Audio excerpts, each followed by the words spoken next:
വീട് മാറിയേക്കുന്നത് നമ്മുടെ ഫ്ലാറ്റ് തന്നെയാണ് ഐഡിയ സ്റ്റാർ സിംഗറിന്റെ. 2009 കീ കൈ കിട്ടി. അത് ആ സമയത്ത് ശരിക്കും അവിടെ അതൊക്കെ ഇങ്ങനെ നടക്കുന്നുണ്ടായിരുന്നുള്ളൂ, ആ ഷോ നടക്കുന്ന സമയത്ത്. പിന്നെ 2011 കൂടി ഞാനവിടെ സെറ്റിൽഡായി. പതുക്കെ ഇങ്ങോട്ട് ചേക്കേറി. ഇപ്പോഴും അവിടെ തന്നെയാണ്. ഞങ്ങളിങ്ങനെ കുറെ കേട്ടിട്ടുണ്ട്, ലൈക്ക് ഇങ്ങനെ ഫൈനലി പ്രൈസും കാര്യങ്ങളൊക്കെ കിട്ടുമ്പോൾ കുറച്ച് ബുദ്ധിമുട്ടൊക്കെയാണ് ഈ ഒരു അപ്പാർട്ട്മെന്റിന്റെ കാര്യം. പലരും ചോദിക്കാറുള്ള ഒരു ക്വസ്റ്റ്യനാണ് കാണുമ്പോഴത്തേക്ക്. പക്ഷെ എനിക്ക് അങ്ങനത്തെ ബുദ്ധിമുട്ടൊന്നും നേരിട്ടില്ല. എനിക്ക് തന്നത് കോൺഫിഡന്റ് റോയ് സാറിന്റെ ഫ്ലാറ്റാണ്. അപ്പൊ അത് ആ സമയത്ത് അദ്ദേഹം എനിക്ക് എല്ലാം കംപ്ലീറ്റ്ലി രജിസ്ട്രേഷൻ ഉൾപ്പെടെ ഫ്രീ ഓഫ് കോസ്റ്റിനാണ് കേട്ടോ തന്നത്. പിന്നെ അങ്ങനെ പിന്നെ അതിനുശേഷം പിന്നെ വേറെ കുറെ ബിൽഡേഴ്സ് വന്നു. ഓരോ സീസൺ കുറെ ഉണ്ടായിരുന്നല്ലോ. പിന്നെ അതില് വേറെ കുറെ വന്നപ്പോഴത്തേക്കും കുറച്ച് പേർക്ക് ഇങ്ങനെ ടാക്സ്, കാരണം എന്താ പറഞ്ഞാല് ഇത് ഗിഫ്റ്റ് തരുന്നതാണല്ലോ, ഗിഫ്റ്റ് ആയിട്ട് തരുന്ന ഒരു ഇതാണ്. അപ്പൊ അതിന് ഗിഫ്റ്റ് ടാക്സ് ഉണ്ട്. അത് നമ്മൾ വാങ്ങിക്കുന്ന, അപ്പൊ ലോട്ടറി എടുത്താലും നമ്മളത് കൊടുക്കാൻ ബാധ്യസ്ഥരാണല്ലോ. അപ്പൊ അതുപോലെ നമുക്ക് തരുന്ന ഗിഫ്റ്റിനുള്ള എമൗണ്ട് അതിനൊരു പെർസെന്റേജ് ഉണ്ട്. അപ്പൊ അത് നമ്മള് അത് ഒബിയസ്ലി. അപ്പൊ അതാണ് എല്ലാവർക്കും ഒരു ഇതൊന്നും നമ്മൾ അറിയണില്ല, നമ്മൾ ന്യൂസ് നോക്കുമ്പോ ഇങ്ങനെ പറ്റിക്കപ്പെടുന്നു അങ്ങനെ ഇങ്ങനെയാണ്. പക്ഷെ ശരിക്കും ഞാൻ അറിയണത് തലേ ദിവസം കേട്ടോ. ഫൈനൽ ഫിനാലേക്ക് ഒരു 2 ദിവസം മുമ്പെയാണ് ഈ കാര്യം എല്ലാവരും കൺവേ ചെയ്യണം. കാരണം കറക്റ്റായിട്ട് അറിയില്ല. പക്ഷെ അന്നത്തെ കാര്യം അറിഞ്ഞാലും അറിഞ്ഞില്ലേലും നമുക്കൊരു ഇങ്ങനൊരു പ്ലാറ്റ്ഫോം വഴി ഇത്രയും ആൾക്കാരിൽ എത്തുക എന്നുള്ള, ഫ്ലാറ്റൊക്കെ പിന്നത്തെ സെക്കൻഡറി. പക്ഷെ അത് കിട്ടിയ സന്തോഷം. പക്ഷെ ഏറ്റവും കൂടുതൽ എന്തോ നമുക്ക് ഇത്രയും ആൾക്കാരുടെ ഇടയിൽ ഒരു സാധനവും ഒരു സംഭവം കിട്ടുക എന്നുള്ളതാണ്. അതിന്റെ നന്നായിട്ട് പാടുക എന്നുള്ളതാണ് ഓരോ റൗണ്ടും. അപ്പൊ അതിലോട്ട് ഇപ്പൊ അങ്ങനെ പറഞ്ഞപ്പോ വലിയ ഇതൊന്നും തോന്നിയില്ല. ഇങ്ങനെ ഈ ടാക്സ് ഇത്രയും അടക്കണം, 3 ലക്ഷം നിങ്ങളുടെ കയ്യിൽ നിന്ന് കൊടുത്താലേ ഫ്ലാറ്റ് കിട്ടുള്ളൂ എന്ന് പറഞ്ഞപ്പോ. പക്ഷെ പിന്നെ ഒരു 6-7 മാസം അതിന്റെ പുറകെ വന്ന് ഞാൻ അങ്ങനെ പക്ഷെ പലരും ചോദിക്കുന്നുണ്ട് ഫ്ലാറ്റ് കിട്ടിയോ. ഞാൻ പറയും അവിടെ എല്ലാം ഉണ്ട്, റെഡി ആയിട്ടുണ്ട്. പക്ഷെ എനിക്ക് അതിനെ പറ്റി വേറൊരു ഐഡിയ ഉണ്ടായിരുന്നില്ല. പക്ഷെ പിന്നെ കുറെ നാൾ കഴിഞ്ഞിട്ട് എനിക്ക് അങ്ങനെ കോൺഫിഡന്റിൽ തന്നെ എന്നെ ഈ ഒരു വീഡിയോസ് കണ്ടിട്ട് ഒരു മാം എന്നെ വിളിച്ചായിരുന്നു, ഉഷ ശങ്കർ നാരായൺ എന്ന് പറഞ്ഞിട്ട്, ചെന്നൈ ബേസ് ചെയ്തിട്ടുള്ള. അപ്പൊ അവർക്ക് പൊളിറ്റിക്കലി ഒക്കെ ഉള്ളൊരു. അപ്പൊ എന്റെ അടുത്ത് ഇങ്ങനെ പാട്ടൊക്കെ ഭയങ്കര ഇഷ്ടമാണെന്ന് പറഞ്ഞു. പിന്നെ കൂടെ ഇത് ചോദിച്ചു ഫ്ലാറ്റ് എന്തായി. ഫ്ലാറ്റ് ഇപ്പം എനിക്കറിയത്തില്ല എന്താ സംഭവം എന്ന് അറിയത്തില്ല, പക്ഷെ എന്താന്ന് അറിയില്ല. പിന്നെ അതിനുശേഷം ഒരു 1 വീക്ക് കഴിഞ്ഞപ്പോഴത്തേക്കും ചിലപ്പോ ആന്റി ചിലപ്പം സംസാരിച്ചിട്ടുണ്ടാവാം, മേ ബി എന്താണെന്ന് അറിയില്ല. ആ ഒരു സമയത്ത് തന്നെ കംപ്ലീറ്റ്ലി എല്ലാം റെഡിയായി വന്നു ചേർന്നു. പിന്നെ ഈ പറഞ്ഞ പോലെ ആദ്യം ഈ ടാക്സ് അടയ്ക്കാൻ നിങ്ങൾക്ക് ഓക്കെ ആണോ എന്നൊക്കെ ചോദിച്ചിരുന്നു എന്റെ അടുത്ത്. മീറ്റിംഗ് ഉണ്ടായിരുന്നു അവരായിട്ട്.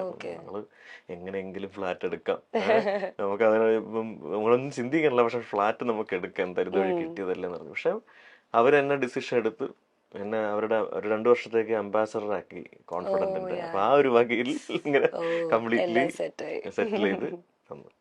അപ്പോ നമുക്ക് സെഗ്മെന്റിലേക്ക് പോവാം. സിമ്പിൾ സാധനമാണ്, തിരനോട്ടം സെഗ്മെന്റ്. അതായത് ചേട്ടന്റെ കാഴ്ചപ്പാടിൽ ഞാനൊരു 4-5 ടോപ്പിക് പറയും, അതിനെപ്പറ്റി ഒന്ന് പറയാം, സംസാരിക്കാം, 2 വരി. Okay, first one, beauty of music. ഇതൊക്കെ ഭയങ്കര ആധികാരികമായ ചോദ്യമായി പോയി. സംഗീതത്തിനെ കുറിച്ച് ദ ബ്യൂട്ടി ഓഫ് മ്യൂസിക്, അല്ലെങ്കിൽ how it has influenced U. അതല്ല നമ്മൾ ഇത്ര നേരം പറഞ്ഞോണ്ടിരുന്നത്.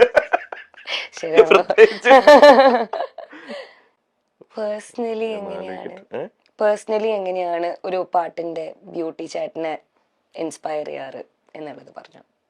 പാട്ട് പാടുമ്പം നമ്മുടെ പേഴ്സണൽ ആയിട്ടുള്ള ഇപ്പം എന്ത് ഫീലിങ്സ് ഉണ്ടെങ്കിലും അത് മറക്കും എന്നുള്ളതാണ്.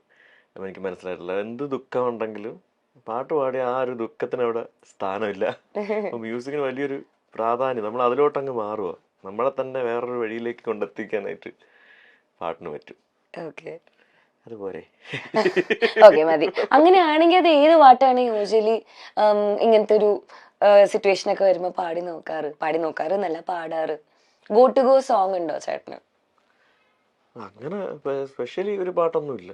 ഏത് പാട്ട് പാടിയാലും ഇപ്പം ഒരുപാട് മാനസിക പ്രശ്നമുള്ള സമയത്ത് അല്ലെങ്കിൽ വിഷമം സ്റ്റേജ് പ്രോഗ്രാംസ് ചെയ്തിട്ടുണ്ട്. അപ്പൊ അന്നേരം നമ്മൾ പല പാട്ടുകളും നമുക്ക് വേറൊരു മൂഡിലോട്ട് മാറുക. ഓക്കെ.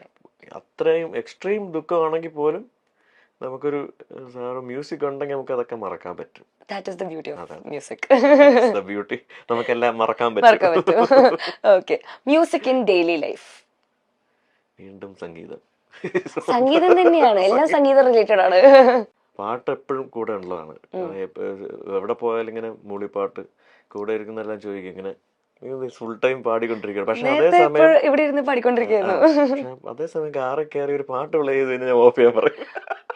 അതെന്താ എന്താണെന്നറിയില്ല, പക്ഷെ ഫുൾ ടൈം ചിലപ്പോൾ പാട്ട് ഇങ്ങനെ കൊണ്ട് നടക്കണോണ്ടായിരിക്കാം. ചില പാട്ടുകൾ ചിലതൊക്കെ റേഡിയോ എന്തെങ്കിലും കേട്ട് കഴിഞ്ഞാൽ പെട്ടെന്ന് ഓഫ് ചെയ്യും. ചിലതിങ്ങനെ സമയത്ത് എപ്പോഴും ഇങ്ങനെ പാട്ട് നമുക്കത് പറ്റൂലെന്നായിരിക്കും. അതിനൊക്കെ ഒരു സമയം കാലമുണ്ട്. സമയമുണ്ട് ദാസാന്ന് പറയുമ്പോൾ. അതെ. ഓക്കെ. റിഗ്രറ്റ് അങ്ങനെ അധികം റിഗ്രറ്റ് ഒന്നും ലൈഫിൽ അങ്ങനെ ഉണ്ടായിട്ടില്ല. അങ്ങനെ ഓർമ്മിക്കത്തക്ക റിഗ്രറ്റ് ഒന്നും. എന്നാലും ഒരെണ്ണം തെറ്റുകളൊന്നും ചെയ്തിട്ടില്ല. അതാണ് അങ്ങനെ ഒരു വഴിയില്ലല്ലോ. അറിയാണ്ട് പോയ പല കാര്യങ്ങളുണ്ട്. ഇപ്പം എന്നെ ഒരു മേജർ സിനിമ അത് എനിക്ക് ഉറപ്പ് പറയാൻ പറ്റില്ല, പക്ഷെ എനിക്ക് അതാണെന്നാണ് ഞാൻ കരുതുന്നത്. മങ്കൊമ്പ് സാറിന്റെ കോൾ ചെയ്തിട്ടുണ്ട് ഇപ്പോഴും ഒരിക്കൽ.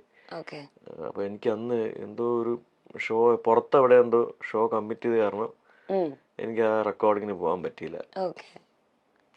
മേ ബി ചിലപ്പോ അത് മറ്റേ ബാഹുബലിന്റെ ഫസ്റ്റ് ഇറങ്ങിയ സമയത്ത് ഒരു പാട്ടിന് വേണ്ടിട്ട് വിളിച്ചതാവാം. എനിക്കത് ഉറപ്പില്ല, പക്ഷെ മേ ബി ആയിരിക്കാം. അപ്പൊ അതിനെ പിന്നെ ഞാൻ അയ്യോ ചിലപ്പോ ഇതിനായിരിക്കുമല്ലോ ഞാൻ കണക്ട് ചെയ്ത് ചിലപ്പോ ചെറിയൊരു വിഷമമായി പോയി. പക്ഷെ എന്നാലും എനിക്ക് പറ്റാത്തൊരവസ്ഥയായി പോയി. അറിഞ്ഞുകൊണ്ട് ചെയ്ത് തെറ്റായിരിക്കും അല്ല.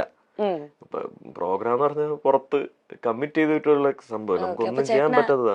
അറിയത്തില്ലായിരുന്നു, ഐ മീൻ മാറ്റാൻ പറ്റാത്തൊരവസ്ഥയായിരുന്നു. ഭയങ്കര അർജൻസി ഉണ്ടായിരുന്നു. ഹൈദരാബാദിൽ പോയി റെക്കോർഡ് ചെയ്യണം, വളരെ പെട്ടെന്ന് എത്തണം അപ്പൊ എനിക്കാണെങ്കിൽ ഒന്നും ചെയ്യാൻ പറ്റാത്തൊരവസ്ഥ.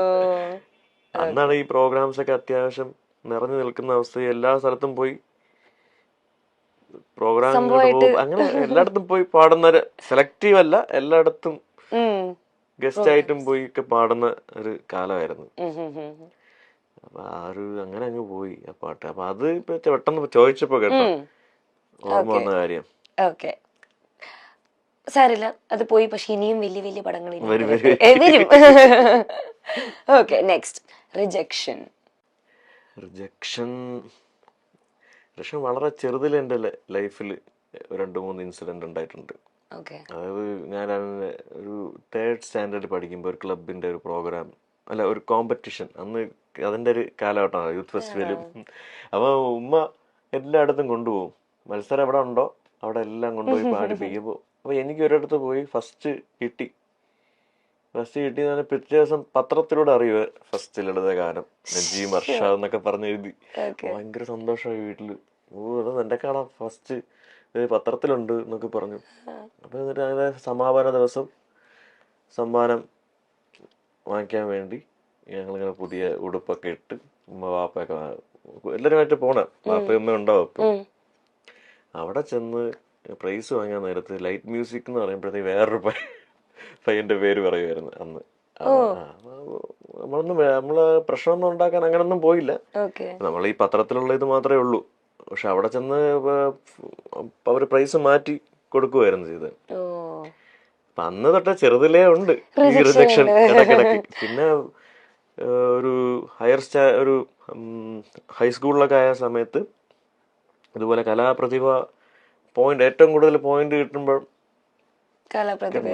അത് ഈ പറഞ്ഞ ഒരിക്കൽ എനിക്ക് ഒരു ഡിസർവിങ് ആയിട്ടുള്ള ഒരു അവസ്ഥ വന്ന സമയത്ത് അവർ മാറ്റി കൊടുത്തു. പക്ഷെ ഇതിനൊന്നും നമ്മള് ഒന്നിനും പോയിട്ടൊന്നുമില്ല, അങ്ങനെ പ്രശ്നമൊന്നുമില്ല. പിന്നെ ലൈഫിൽ ഇങ്ങനെ ഇടയ്ക്കിടയ്ക്ക് വരും പല പാട്ടുകളും റെക്കോർഡിംഗ് ആണ്, അതിപ്പോഴും കണ്ടിന്യൂ ചെയ്തോണ്ടിരിക്കുക.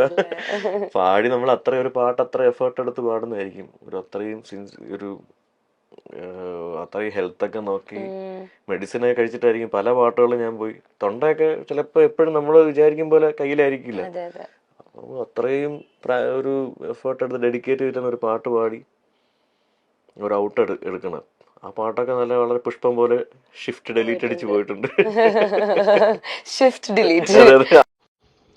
स्मार्टफोन